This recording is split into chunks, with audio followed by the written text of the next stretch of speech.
Now, ladies and gentlemen, a moment that we've all been waiting for, the opportunity to meet and greet your New England Whalers.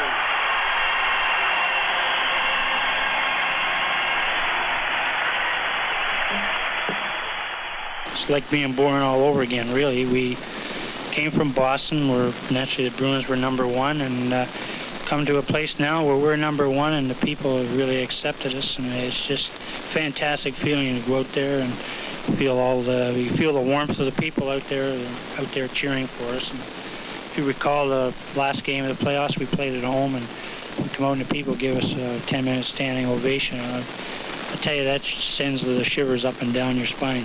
13:35 to go in this overtime period, which happens to be the first one. The reason we're so late is we had a 75-minute second period. Draw one by nobody. Gambucci from his knees tried a shot. Hurley knocks it safely to the corner. Paul behind the net to Lee. Checked by Brackenberry, ahead to Carlander. Al's out with Swain and O'Donnell. Carlander races to center, dumps it into the corner. O'Donnell chasing with Antonovich. Freddie tries to center, written off by Smith. He takes a tumble. Swain back to Lee. His big drive scores! And the one!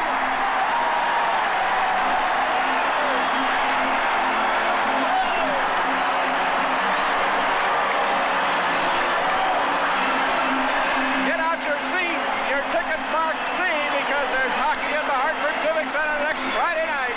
Standing ovation. They're tearing the place apart here at Hartford. The Whalers win it 3-2 in sudden death overtime.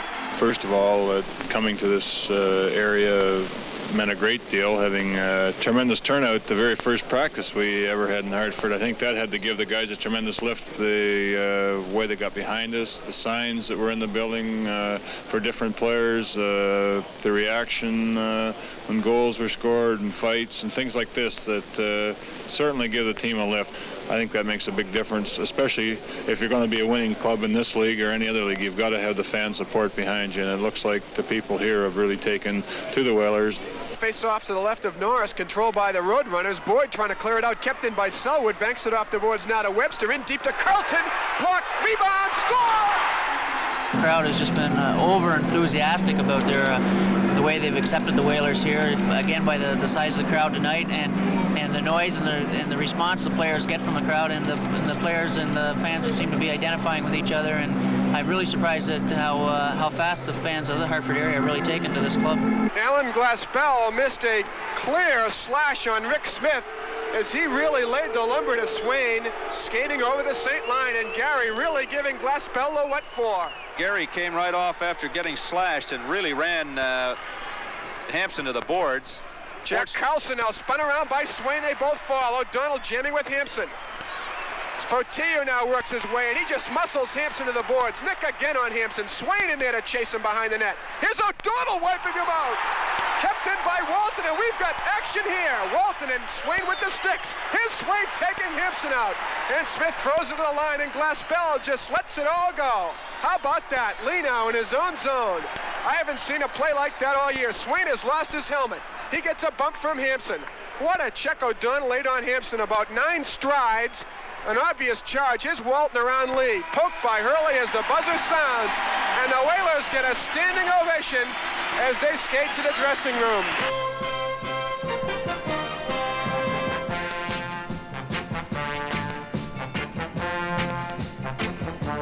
This is the story of the New England Whalers and the city of Hartford.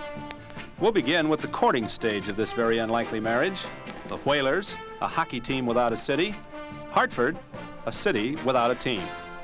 We're going to trace in these memorable moments the development of this love affair, from the light touches of opening night pomp to the passion of emotional nights through February, March, and April. Nights fraught with the thrills, chills, and spills of this exciting sport called hockey. For beyond anything else, it is this sport, the sport of hockey, played on center stage at the Hartford Civic Center, that has sealed the bonds of this marriage between the New England Whalers and the city of Hartford. 14 sellouts in 29 dates, attendance at 92% of capacity, tremendous community involvement in each and every phase of the hockey operation, from a downtown advertiser buying time on the Whalers radio network to a young girl in Glastonbury asking Wayne Carlton for an autograph. No, this is not a platonic relationship. No kiss on the cheek goodnight. This is good old-fashioned Rhett Butler Scarlett O'Hara stuff, replete with all the trimmings.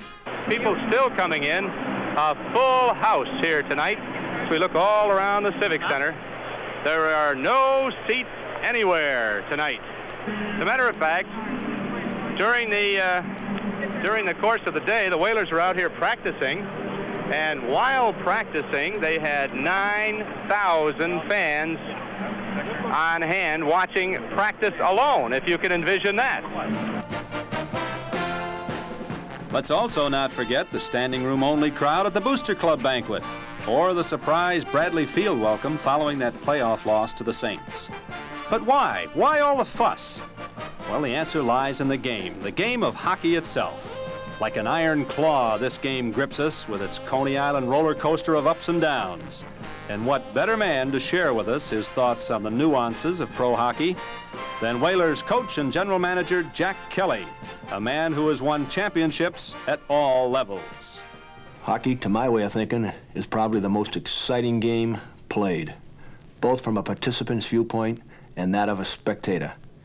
It's a fluid game, one that is constant motion. It's 60 minutes and it's all action.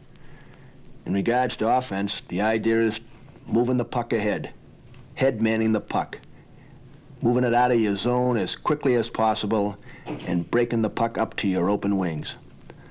Players with good hockey sense are always busting into the open, anticipating passes and anticipating the play. Actually, offense is a very positive thing and something that is extremely spontaneous for the player. So we're skating 5-on-4 here as there was an extra minor doled out to the Whalers. Byers now back to the point to Abrahamson. Tommy now cross ice to Selwood. He winds it behind the Saint cage. Arbor now around French to Huck. And it's the Saints who are down a man. Huck throws it but not out. Kept in by Abrahamson. In deep now for French. French works it back to Carlton. Carlton right point to Selwood for the shot. He scores!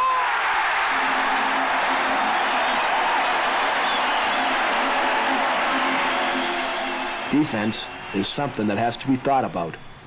It's a negative part of the game. It's taking something away from the other player. Players have to come back in position. The defense has to stand up to meet and turn the play. Defensemen have to size up whether the wings are covered or the wings are open and immediately adjust to whatever situation presents itself. Blocked by Johnson. Here they come. 2-on-1. Danny Johnson and Bodine. Johnson's in alone. Johnson fanned in a pass, and Hank Slavin made a great diving play. Alan Hank Slavin, what a great play that was. Although Johnson blew it himself by fanning on the pass, Hank Slavin dove with the stick and broke that one up at the last second. How about that? What a tremendous play by the young rookie. And listen to this Hartford Civic Center audience as young Hank comes off the ice. He's going to get a standing ovation. Look at the people coming out of their seats all around the Whaler bench and now all around the lower tier of the arena, Bob, as it's got to make a young defenseman like Allen up here filling in for some of the injured defensive corps feel pretty good. Certainly defense is the key to any successful team. If you can move the puck out of your end with the least amount of aggravation, you're going to end up being a winner more times than not. And finally, the goaltending aspect of the game. The guy who is probably the most important cog in any successful franchise. He has to be of a certain nature, one who gets his kicks from a negative reaction. You're stealing something from the other person all of the time. Abrahamson there, cross ice to Hank Slavin. Hank back to Tommy A at center, to French in neutral ice. French waits on Smith. Stolen by Huck. Here he comes, 2-on-1. Huck to Smith. He's in cold, and Smith made a diving save. I think the thing that I like best about the game of hockey is the constant change. One moment you have a breakaway and you're headed for the other team's net. Then a misplay, and in a flash you're back on the defense. Garrett holds there for Terry Ball. Waits for Danny O'Shea, trying to beat Carlton. Stolen by Carlton. Carlton for French to Byers. Byers can't tee up a shot. Right wing corner now, Mike against Hampson. They jam. Puck comes free. Carlton back to the point to Selwood. Penetrates for the shot. Garrett the save. It's loose. They jam at it, and Carlton can't get it home. And back come the Saints. 3-on-2. Hampson goes right to Walton over the line. Drop pass to Hampson to Walton. Walton circles the net. Sets it up in front. A great save by Smith off Danny O'Shea. To Rick Smith, and Smith made a great save. It's loose in front. Walton to Mike Byers. He worked it out over the line. Byers with with Carlton and French. French over the line. French to Byers. He's ridden off by Rick Smith. They want to face off. Busnick in there to jam it up, and I've never seen Al Smith make two better saves, and he gets a standing ovation. There is never a one-way street in the game of hockey. It's constant changing, and very seldom do spectators ever get to sit on the back of their seats. It has always been my observation that hockey is the type of game that the players, the spectator, and everybody connected is in the game 100% of the time.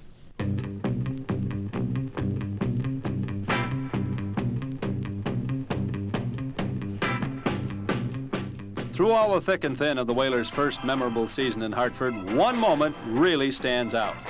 A moment Hartford people were looking forward to since the first insurance policy was ever written. A moment Whaler people were looking forward to since the first puck was ever dropped. Opening night, January 11th, 1975. A new home, a new identity. It was the New England Whalers versus the San Diego Mariners, but the opponent didn't really matter. You could have brought in Charlie Brown's All-Stars to play the Whalers that night. Yes, the Hartford Civic Center was open. Major League Hockey was here at last, and it happened just like this. A very pleasant good evening to you, ladies and gentlemen, and welcome to this beautiful new home of your New England Whalers.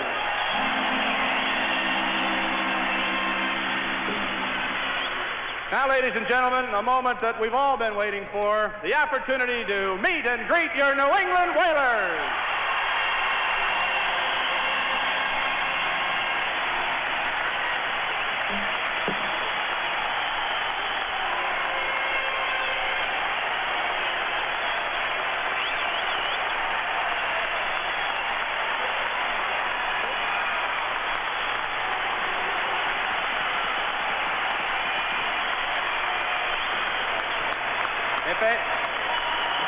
If I may have your attention.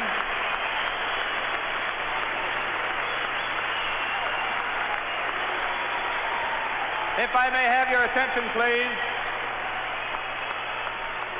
We'll meet the Whalers individually as we did the Mariners. First, the Whalers' brilliant goaltender, a three-time WHA All-Star selection, Al Smith.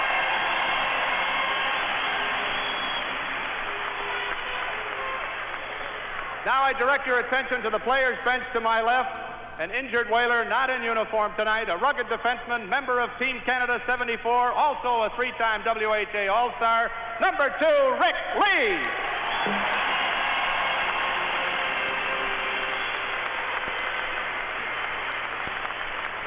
Another defenseman, member of Team Canada 74, twice an All-Star, the Whalers' resident in charge of the quick whip, Brad Selwood.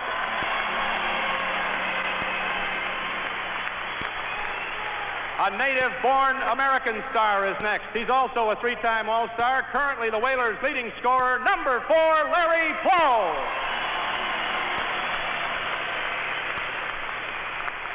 And another American-born star, perhaps the best shot-blocking defenseman in the business, and he has the bruises to prove it, number 5, Paul Hurley.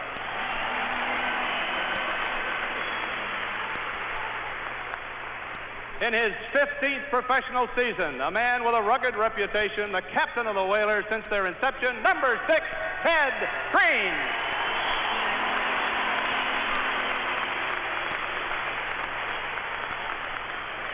Now I direct your attention to the players' bench again, not dressed tonight, out with an injury. A WHA Rookie of the Year, the little man who relies on finesse and razzle-dazzle rather than size. He's the Whalers' little magician, number 7, Terry Caffrey.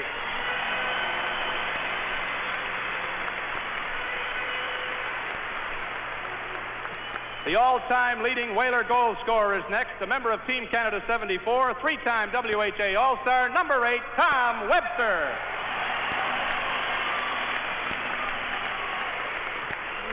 Next, a Whaler newcomer this season, former captain and leading scorer of the Toronto Toros. Now he's on our side, twice an All-Star, the Swoop, Wayne Carlin.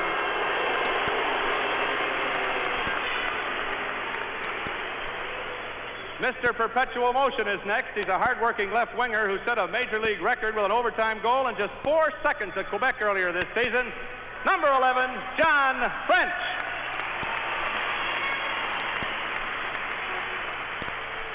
Now at the Whalers bench, injuries have dogged this next man this season, but he's a scrappy two-way forward who will be back hustling and scoring before this season is over. Number 14, Al Carlander.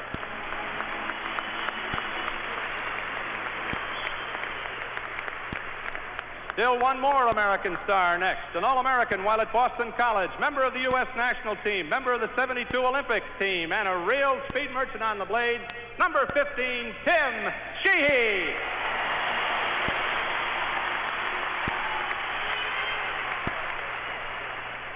Now another rugged, hard-checking winger who plays either side. They say he looks like a choir boy off the ice, but on the ice he's earned the title of baby-faced assassin. Fred O'Donnell, number 16.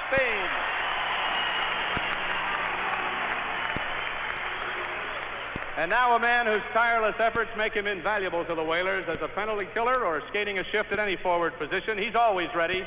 Number 18, Chuck Charlebois. Who is not there? Okay. The flashy Swedish defenseman of the Whalers is next. He's a member of the Swedish national team, the Swedish Olympic team, player of the year in Sweden in '73. Wait till you see him skate. Tommy Abrahamson.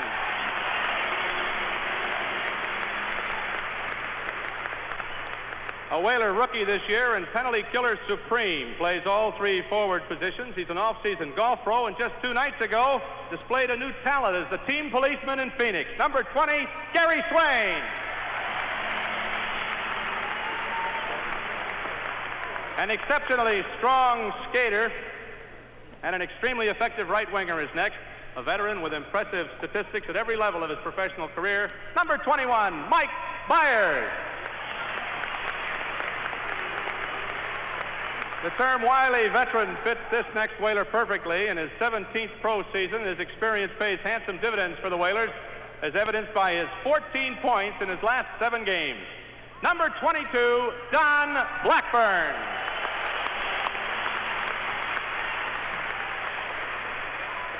Still another American-born Whaler rookie, a former New York City amateur heavyweight boxing champion, number 23, Nick Botillo. And another American rookie on defense, an All-American at North Dakota, member of the U.S. national team and a former football linebacker, number 25, Alan Hanksleben.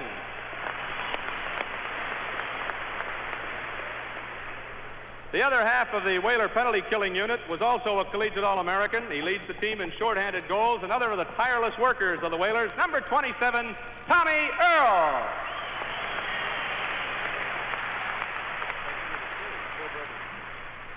The other half of the Whalers' Swedish twins, not in uniform tonight, was also a member of the Swedish national team, participated in the '72 Olympiad, named the top goalie in Sweden for the past 4 years and player of the year in Sweden last year. From the bench, if he's there, Christer Abrahamson.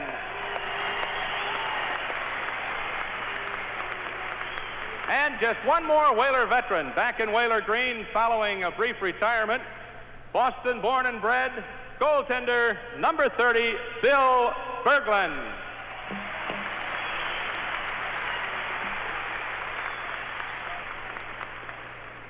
I don't know where they're hiding right now, but they're 2 more mighty important members of the Whalers. Their head trainer, no number for him. He's the short one of the pair, Joe Alcott.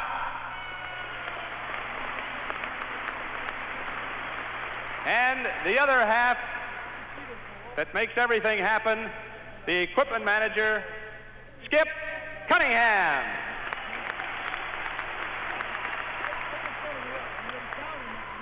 And of course, no team can function without the man at the helm. Here's the Whalers' quiet man, head coach, Mr. Ron Ryan.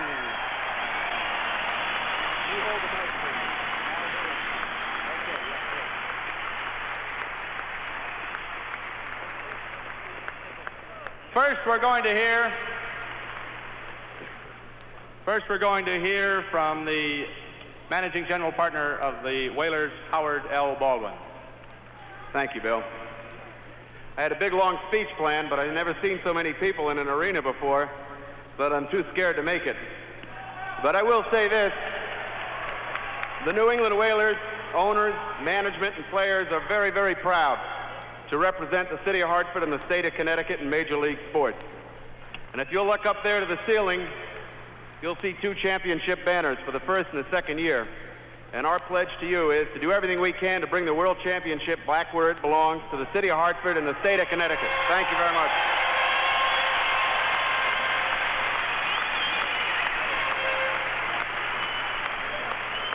Next, the other half of the negotiating team that has made tonight possible, the man who helped bring the Whalers here to Hartford, Mr. Don Conrad. Well, this is overwhelming. I stand here representing 14 public-spirited companies who have brought the Whalers in great excitement to Hartford. Excitement tonight and for the months and years to come. It's been a long road. There have been many turns, but being here tonight makes it all worthwhile. Next, a brief comment from the man who has to be the proudest mayor in the U.S. tonight, George Athenson. Thank you very, very much. It's a real pleasure for me to be here. I want to thank the Hartford business community, the New England Whalers, for Howard Baldwin, the Hartford City Council and the city manager, and all of you who support the Whalers. Let's go and support the Whalers all the way.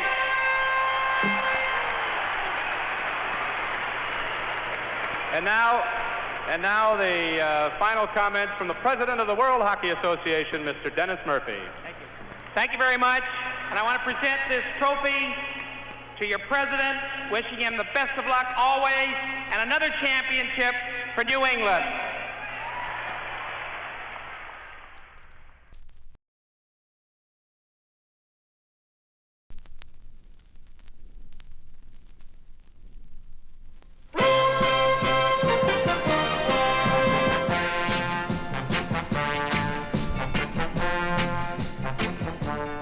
Like all sports, the emphasis in hockey is on winning. You can watch a game as far west as Edmonton, as far south as Houston, as far east as Hartford. And all those fans have one thing in common. They all want very much to see the home team win. Well, that's no problem with the New England Whalers. For 3 straight years, the Whalers have won the East Division Championship. And that very first season, playing in Boston, they won it all, the Avco World Cup, sweeping through 3 playoff series like a thief in the night. Last season's home record was no exception. 39 times the Whalers went to the well in search of home ice victories. And their home winning percentage of .756 was far and away the best in the league. Now, there are many ingredients for this success. Add a pinch of all-star goaltending, a dash of rock-ribbed defense, a sprinkle of offensive firepower, and this Whaler hockey salad can then be topped with any dressing. Balance, equilibrium, depth, consistency. These are all the hallmarks of the New England Whalers.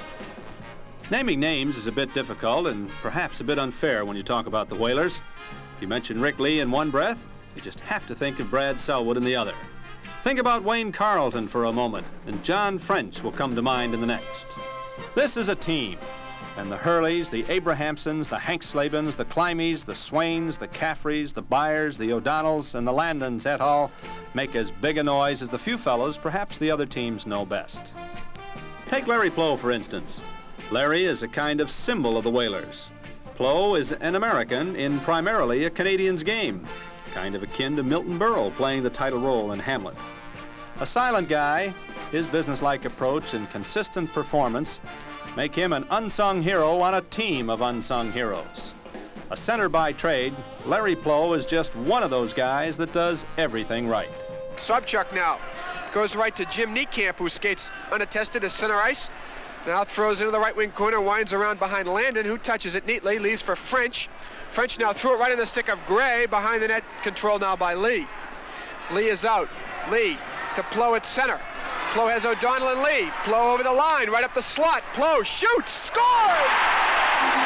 What an effort by Rick Lee.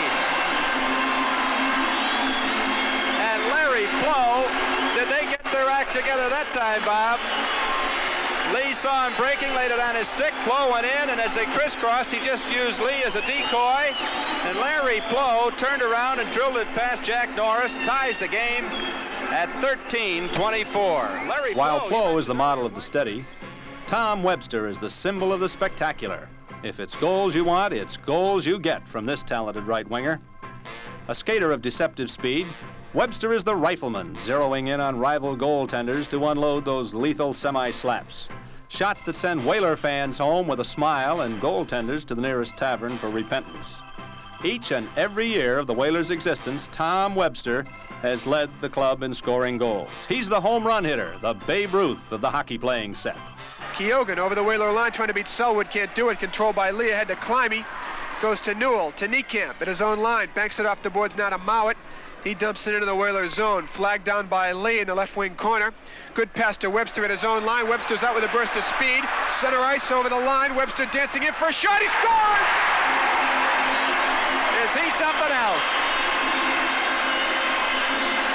It's 5-4. Time of the goal will be 4 minutes, 10 seconds. Tommy Webster. Nice pass from... We turn to the man of responsibility, Al Smith, the goaltender. For the last 2 years, Smitty has had to bear the brunt of the pressures of the brutal schedule virtually alone, due to untimely injuries to his colleagues.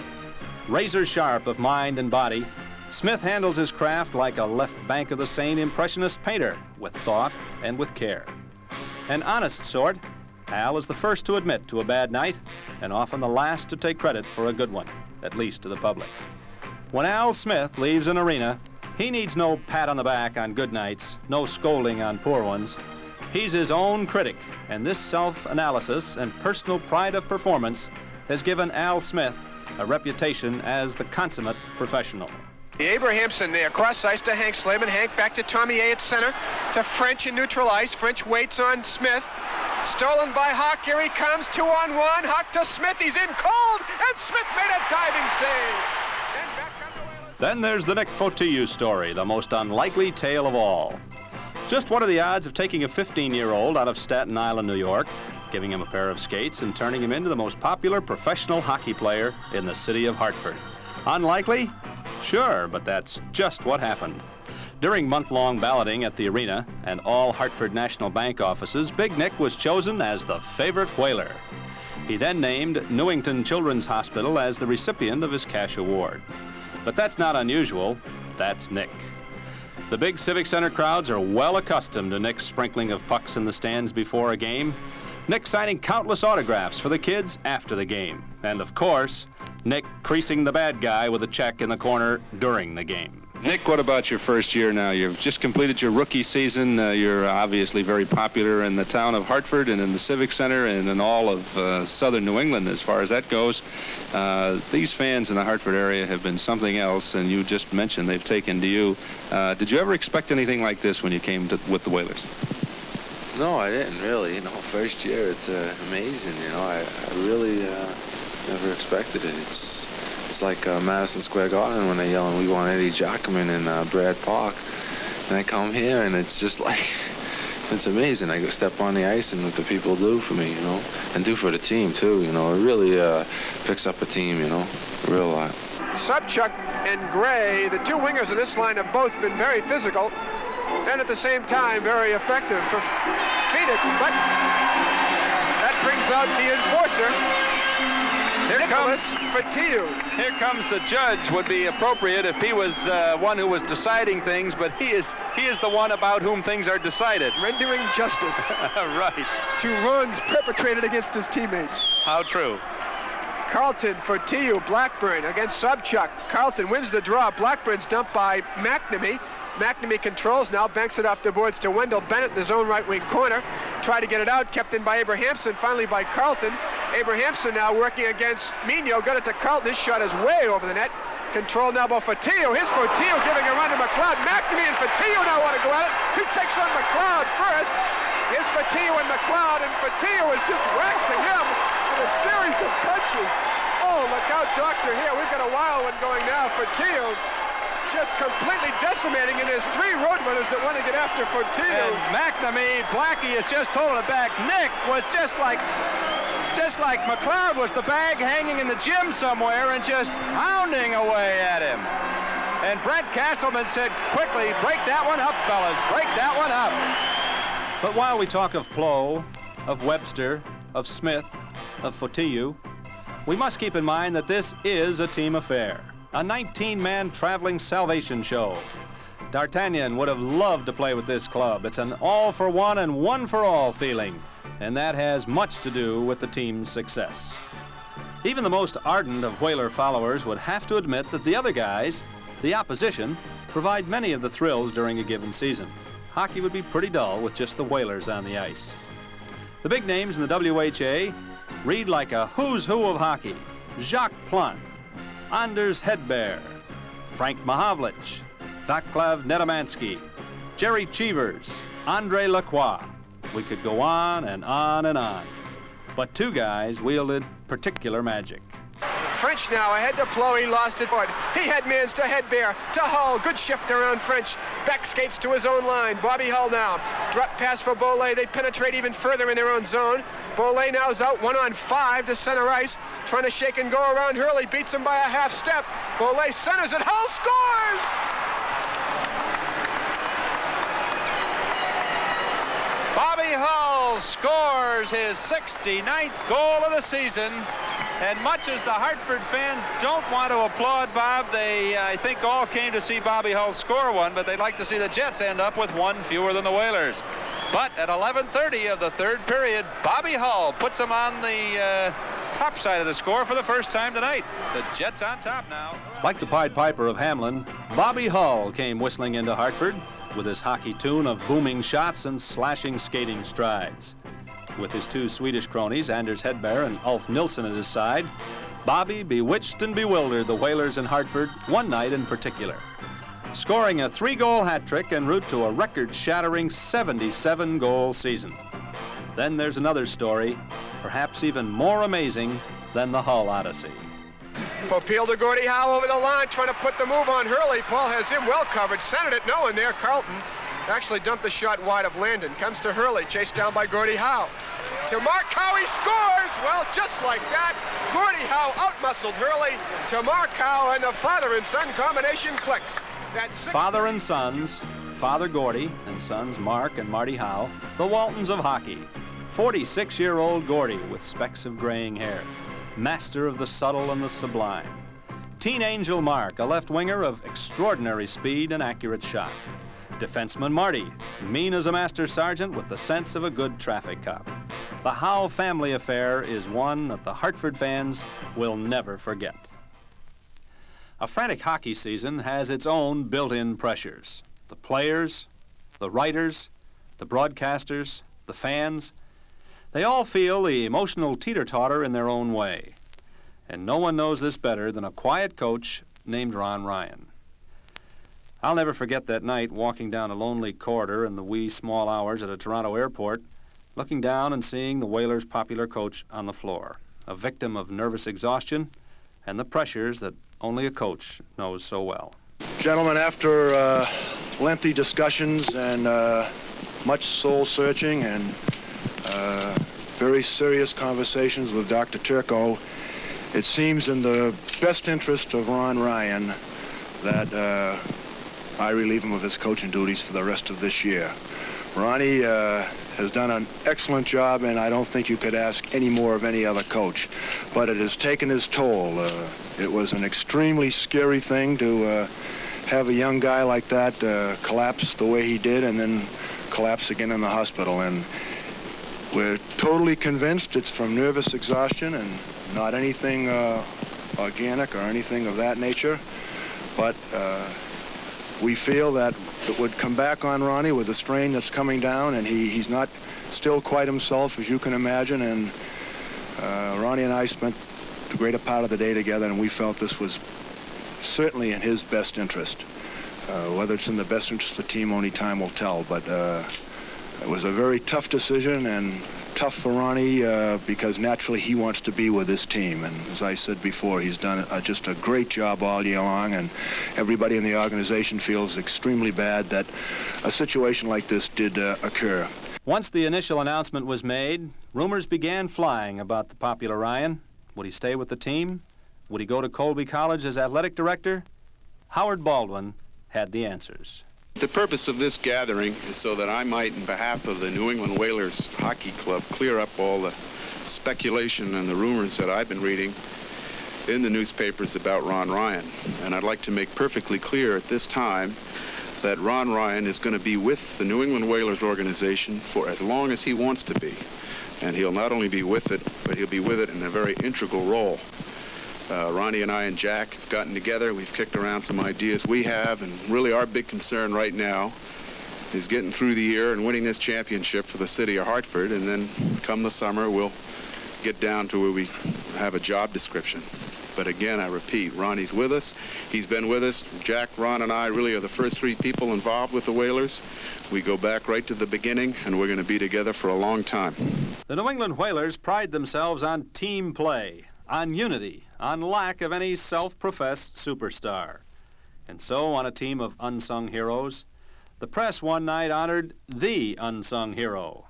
And what better way to present the trophy than in the name of the late Frank Keyes, the sports writer who dreamed of pro hockey in Hartford.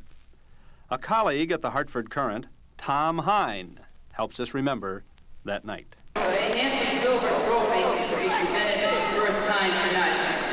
Honors the memory of a man who spent his childhood around the game of hockey, lived his adult years writing about it, and died dreaming that sometime Major League Hockey would come to the city of Hartford. Frank Keyes was such a man. A 40-year veteran of the sports writer's field, 35 years as a columnist with the Hartford Courant, Frank Keyes was the first to break the news that the New England Whalers were leaving the city of Boston to move into our new Hartford Civic Center.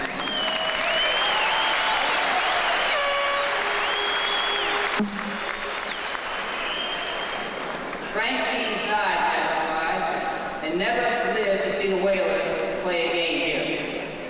Fellow members of the news media who cover the Whalers on radio, television, and in your daily newspapers could think of no better way to remember his name than to honor him each year with a presentation of the Frank Keyes Memorial Trophy to a New England Whalers player who is an unsung hero, which indeed Frank was too, to those who knew him. A panel of 13 sports writers and radio and TV announcers voted last Saturday. Truly fitting of the New England Whalers team, which has no one at the top of the WHA individual scoring statistics, but nevertheless holds one of the best records in the league. This year's poll ended in a flat-footed tie. We will honor both unsung heroes tonight. First, a man who is not old, but certainly could be very soon, when he continues to accumulate the bumps and bruises he has. The best shot blocker in the game, number 5, defenseman Paul Hurley. Defenseman Paul Hurley receiving the first Frank Keyes Memorial Award, the Unsung Hero Award. And Tom Hine, sports writer for the Hartford Courant, making the presentation. Paul, a tremendous round of applause here at the Hartford Civic Center.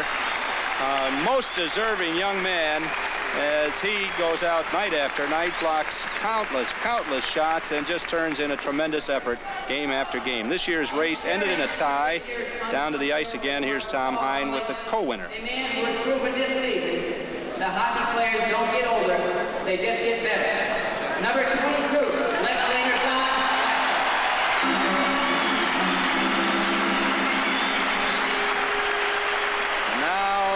Ageless wonder, veteran Don Blackburn. As Tom Hine said in presenting the award, hockey players don't get older, they get better, and they don't get much better than the veteran Blackburn, who has scored at a point-a-game pace ever since he got back into the lineup. We'll all remember these first-year highlights in our own special way, from the opening night ceremonies to Rick Lee's playoff overtime goal. But a review of memories would be incomplete without the recreation of just one particular friendly little get-together in that cozy little arena. Conley intercepts and dumps in a bouncing shot in on Al Smith. He holds it there for Brad Selwood. Right wings to Tommy Earl. Ahead for Larry Plow at center. He spun around and dumped by Bill Butters. Here's a delayed penalty against the Saints. Abrahamson now centers it.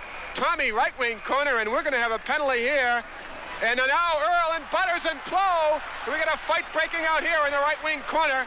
Earl's in there jamming. The linesman in trying to separate him. Brackenberry's in there with Earl, Plow, and Butters. Arbor grabbed by Tommy Abrahamson. Selwood and Jack Carlson are paired off. But Bill, Jack Ferreira and I talked about Bill Butters, a conspicuous absentee in period number 1. But the first shift, he's out there drawing a minor penalty and throwing some punches at Larry Plow. Larry Plow went after him, too, and that gives you some idea. If you're a regular follower of the Whalers. Well, now Brackenberry and Selwood want to go, and here they go. Brackenberry and Selwood. Brackenberry gets 2 right hands. Selwood wrestling him now. 15 feet inside the line. Here's Butters, sneaks the shot on Plow. Bill Butters from behind. That's all. Here comes the bench. We've got a wild brawl here now. Lee is in on Butters. McCartan kicks off. French. We've got a wild brawl here at the Civic Center. Both benches emptied. Al Smith involved. Players fighting everywhere inside the Saint zone. Everyone paired off for TU now in Carlson. 2 players wrestling down there. It looks like Hank Slavin, Bob. I'll tell you, that's one of the most ungentlemanly, sneaky, just plain rotten things I've ever seen. Butters came from behind, came up behind Plow and cold-cocked him from behind. Smith and Garrett are at it. Hank Slavin has somebody down Landon, and Hank Slavin's hurt, Bill. They're calling for the trainer.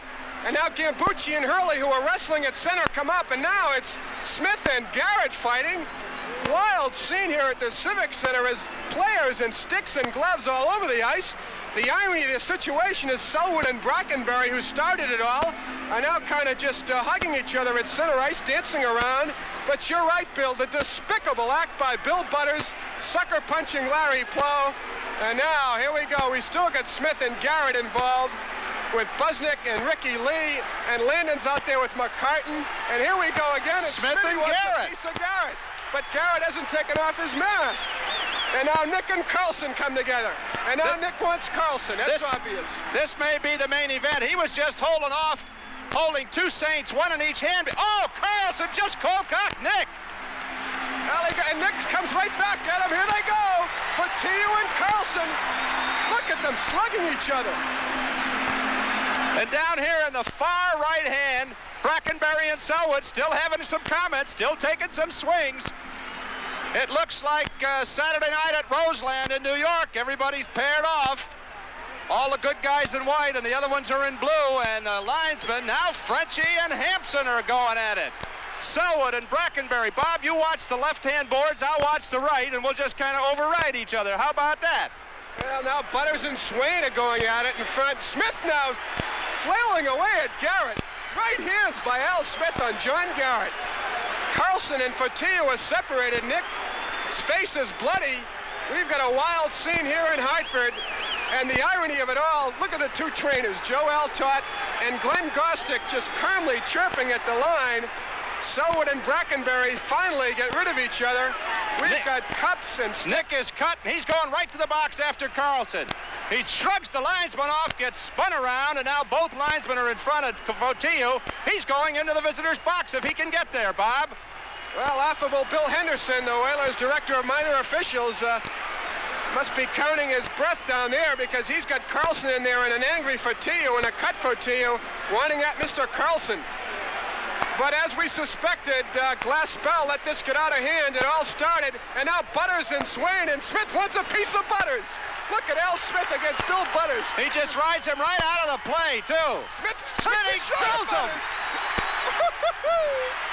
Smitty is really laying it on Butters, and Butters takes another right hand. Now O'Donnell is into it. And Fortillo comes up on Butters, and now Brackenberry and Swain go at it. They go into the this St. Penley bench.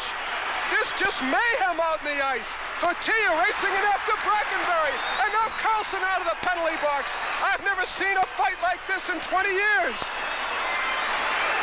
Right into the players' bench, in the Saints players' bench, there is a battle like you wouldn't believe. Fortillo and Carlson are down on the floor on the players' bench, Bob. You got to get up here to see it all.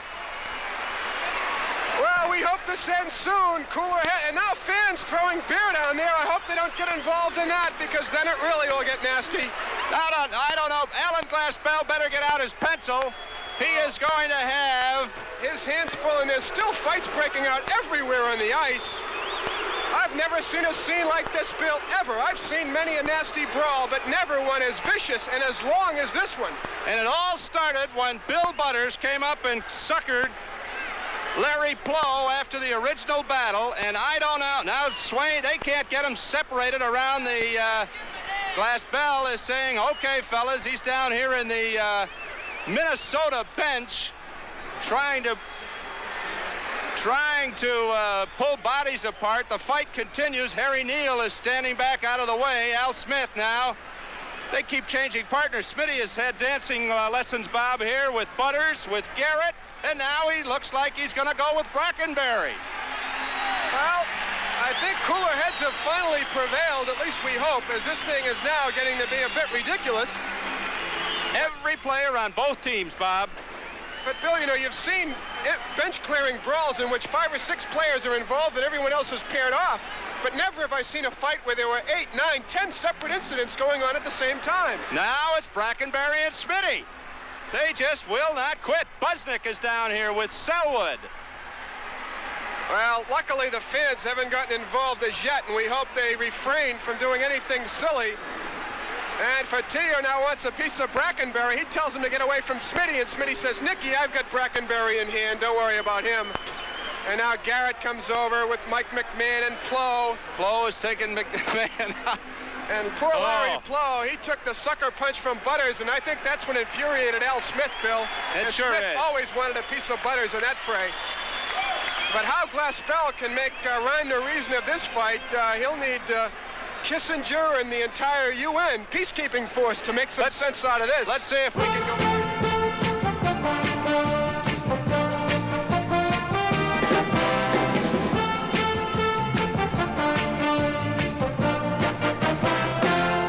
So there you have it, a brief glimpse at the Whaler-Hartford love affair.